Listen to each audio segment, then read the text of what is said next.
Hello, welcome back. As you can see, we'll just try and zoom in a little bit so you can see. We've got some really nice vibrant colours in the clouds, but we've got quite a bit of tonal changes going on because it's quite an active sort of sky, probably coming into a storm, something like that. But it's got some nice colour in it. And all the tones match nicely and it gives it some depth. So the next thing we're going to do, let me zoom back out, is we're going to have a look at this moon. Okay, so the first thing we're going to do is got to remove this masking fluid carefully. Now, on most occasions, masking fluid does remove itself quite easily, but you do get the odd occasion where you can get a bit of a disaster. So just be careful when you're taking it off. Don't rub too hard. I tend to try and rub. I mean, really, you shouldn't really use your fingers, because the problem with using your fingers is the fact that you could be putting oil back into the paper, which is not ideal, because obviously then it causes some sort of resist, so the paint doesn't stick to the paper. So as I say, you can buy these little erasers, but just be careful with these that you don't press too hard onto the paper, because you could damage the paper that way. So, you know, either way, you've got to be very careful when removing the masking fluid. Obviously, the less time the masking fluid's on the paper, the better. I know it says you can leave it on for up to 2 days or 3 days, whatever, but I wouldn't really advise that, because the longer it's on there, the more chance it is that it's going to damage your paper. So there you can see we've got most of that off there quite easily. Around. Okay, smooth it with your finger. Right, that's fine. So now we've got the moon there. So what we've got to do now, if we look at the moon, it's not just a flat round shape. We need to give it that a little bit of depth as well. So we mixed some colour up before we dried the last section. So I'm going to use a number 6. This is an aquafine brush I've got. So I mixed up some cobalt blue and a little tiny bit of burnt sienna, and we've got this nice grey here. So I'm just going to move a little bit of it into this well here, clean my brush, take the excess water out, and just sort of mix that around so it gets slightly lighter, because we've got 2 tones in here. We've got some light tones and some darker tones, which again give it texture, and it's all the craters that you can see on the moon. So the first thing we're going to do is we're going to put this lighter tone on. So I'm just going to, take the excess again.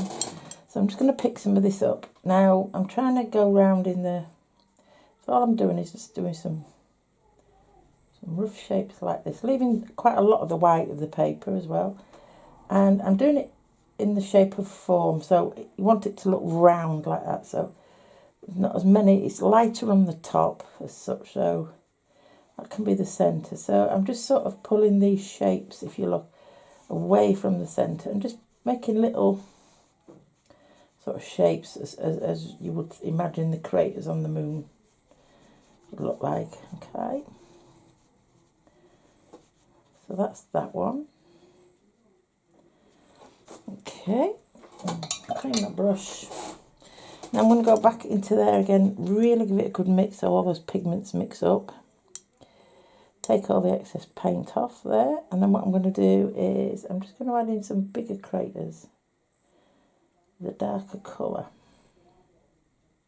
Now, as I touch where we've already put the light paint, they should blend in a lot better there. I'm just giving it a few little bigger shapes, bigger areas of craters there, what we can see on the moon. Coming down here probably a little bit, and then I think there's some more up his side here.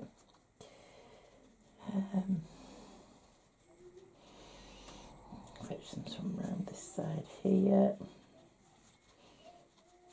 So as you can see, they're all going to mix in fairly simply.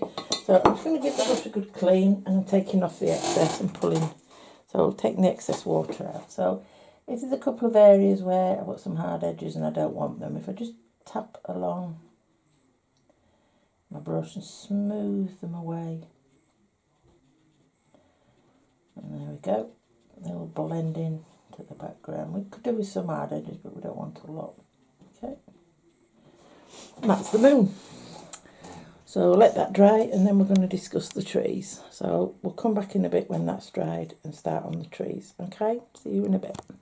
Right then, welcome back. So now the moon's been done. Let's have a look, see if we can zoom in a little bit so you can see it there. Can you see? No, you can't really see it there. There we go. Okay, so got the moon, got some nice little shapes on there, so it's not just a flat round circle.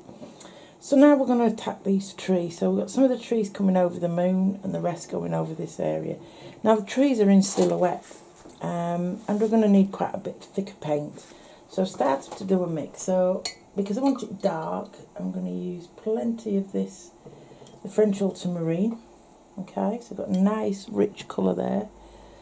Okay, let's clean that. And then what we're going to add to it is just some burnt sienna.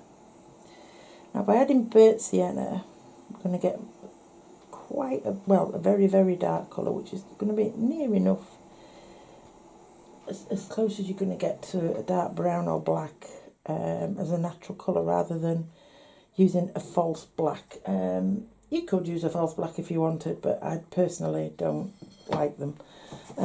This is a bit thicker paint, so I'm just going to put a bit of it on there, and as you can see it's quite dark. Need it a little bit darker, a bit more in there. Give it a good stir. There we go. So that's quite dark, as you can see there. Okay, so I'm going to use that colour. Now the brushes that I'm going to use for this are the mixing brush, really good clean. I'm going to use the number 6 to start with, and then I'm going to use possibly a number 4 and the number 2 rigger for the really fine points. Now the biggest mistake a lot of people make with trees, they get one brush and they go up and they end up with really thick branches. The idea is to start off with your trunk fairly thick, and then as you stop at a certain point, change to a smaller brush, pick it up and then pull it back out with a thinner brush, and then in the end with the rigger brush, so that you've got everything there in place and it gets thinner as it goes out. Okay, so we'll do that first. Excuse me. And then we're going to attack the foliage, which will be on the top. Okay, so if you get your colour mixed, and then we'll get ready.